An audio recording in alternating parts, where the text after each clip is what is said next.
네, 안녕하세요. 오늘 여러분과 함께 좀 자세히 알아볼 내용은요. 바로 생후 24개월까지 아기 뇌가 정말 폭발적으로 성장하는 시기잖아요. 이때 양육을 어떻게 해야 하는지에 대한 지침서들을 좀 모아봤습니다. 아이 잠재력을 최대한 끌어내고 싶으신 그런 여러분들을 위해서 핵심 정보만 쏙쏙 뽑아왔어요. 이 시기가 왜 그 뇌 건축의 골든타임이라고 하는지 한번 제대로 파헤쳐보죠. 네, 맞아요. 보통 생후 첫 2년, 길게 보면 3년까지를 결정적 시기라고 하잖아요. 다 이유가 있습니다. 이때 겪는 경험들이요, 그냥 기억으로만 남는 게 아니라, 뇌의 어떤 물리적인 구조, 기능 자체를 아예 만들어간다고 보시면 돼요. 조각하는 거죠. 조각한다. 와. 네, 유전자가 설계도라면 이 초기 경험은 그 설계도 중에 뭘 실제로 지을지 결정하는 뭐랄까 시공사 같은 역할을 하는 셈이에요. 아, 시공사 역할이군요. 되게 인상 깊은데요? 그럼 이 조각의 핵심 원리가 뭔가요? 자료에서 뇌 가소성이라는 단어가 계속 나오던데 이게 혹시 뇌가 좀 말랑말랑하다 그런 뜻인가요? 비유가 아주 좋은데요. 네, 뇌의 가소성이 바로 그거예요. 뇌가 경험에 따라서 스스로 막 변하고 적응하는 능력. 네네. 특히 영유아기에는 이 능력이 정말 최고조예요. 가장 말랑말랑한 상태죠. 이때 뇌 속에 있는 신경세포, 뉴런들 있잖아요. 얘네들이 시냅스라는 연결점을 통해서 서로 막 손을 잡아요. 네트워크를 막 폭발적으로 만드는 거죠. 와, 폭발적으로요? 네. 근데 여기서 진짜 재미있는 건요. 그냥 연결만 막 늘리는 게 아니라는 거예요. 자주 쓰는 길, 그러니까 자주 쓰는 시냅스는 더 튼튼하게 만들고 잘 안 쓰는 길은 그냥 없애버려요. 아, 없애버린다고요? 안 다니는 길은 없애는 거죠. 와. 그럼 중요한 건 연결을 만드는 건 못지않게 이걸 잘 유지하고 강화하는 거겠네요? 그렇죠. 그렇다면 이 과정에서 부모와의 상호작용이 진짜 핵심이겠네요. 자료에서 반응적 양육, 그리고 특히 주고받기, 영어로는 serve and return이라고 하던데 이걸 엄청 강조하더라고요. 이게 왜 그렇게 중요할까요? 바로 그 가지치기하고 강화 과정에 직접 영향을 주기 때문이에요. 아기가 예를 들어 옹알이를 하거나 미소를 짓거나 신호를 보내잖아요. serve죠. 네, 서브. 그때 부모님이 딱 눈 맞추고 반응해 주시는 거. return.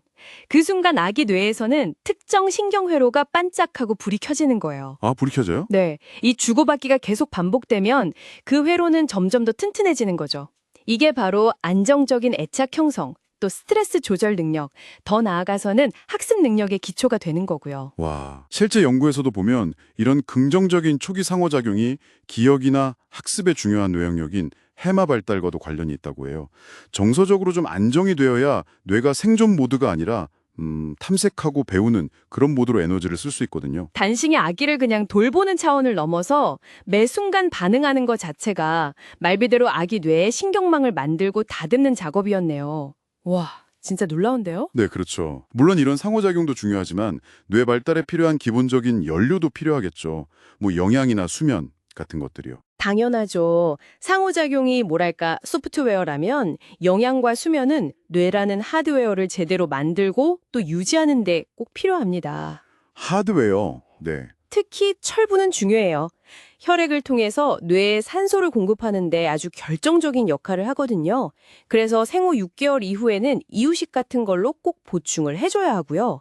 이게 부족하면 인지 발달에 바로 영향이 갈 수 있어요. 아, 그렇군요. 철분. 네. 그리고 DHA 같은 경우는 뇌세포막의 중요한 구성 성분이고, 아연도 신경 기능에 필수적이고요. 잠은 또 다른 얘긴데요. 낮 동안 받아들인 수많은 정보들 있잖아요.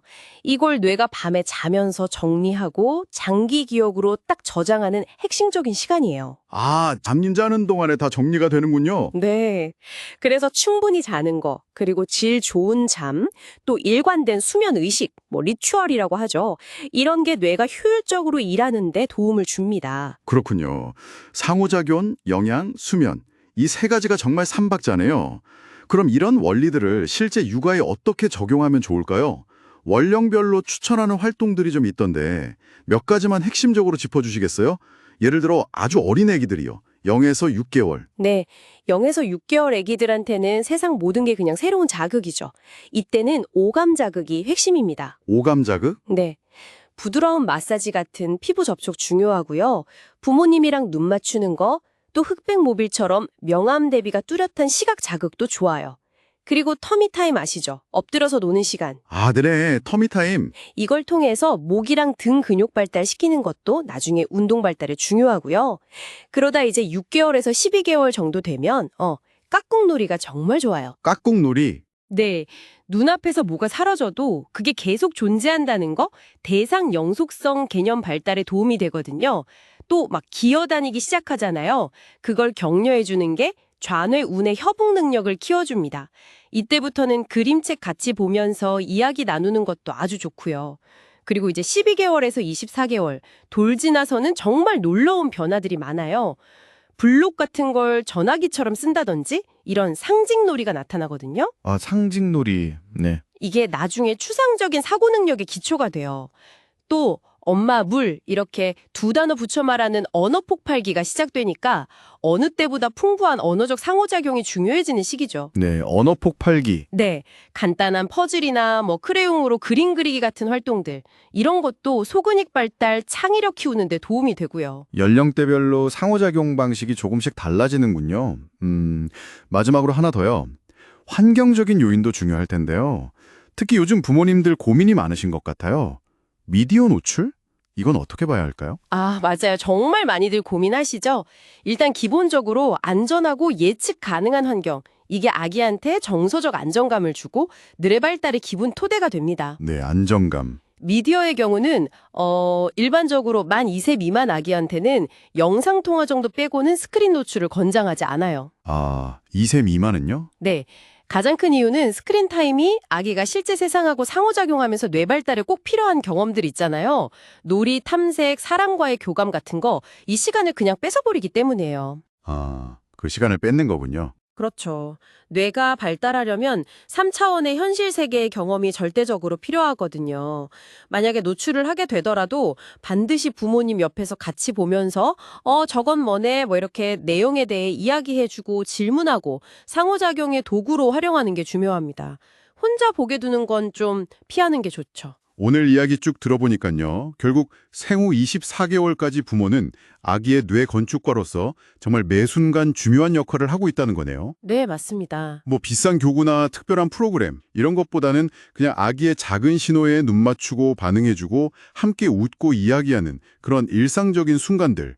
이게 아기 뇌를 건강하게 만드는 핵심이라는 점이 참 중요하게 다가오네요. 네, 완벽한 부모가 되려고 너무 애쓰실 필요는 없어요. 아이의 신호에 귀 기울이고 진심으로 연결되려고 노력하는 충분히 좋은 부모, 그 노력만으로도 아이 뇌 발달에는 정말 가장 강력한 자양분이 됩니다. 함께 성장하는 과정이니까요. 네, 오늘 저희가 함께 나눈 이야기들이 여러분의 육아 여정에 작은 등불 하나를 더 켜드릴 수 있었으면 좋겠습니다. 자, 그렇다면 오늘 여러분은 아기의 뇌 발달이라는 이 멋진 건축을 위해서 어떤 작은 상호작용 벽돌 하나를 더 쌓아보시겠어요? 한번 생각해 보시는 시간을 가져보시면 어떨까 싶네요.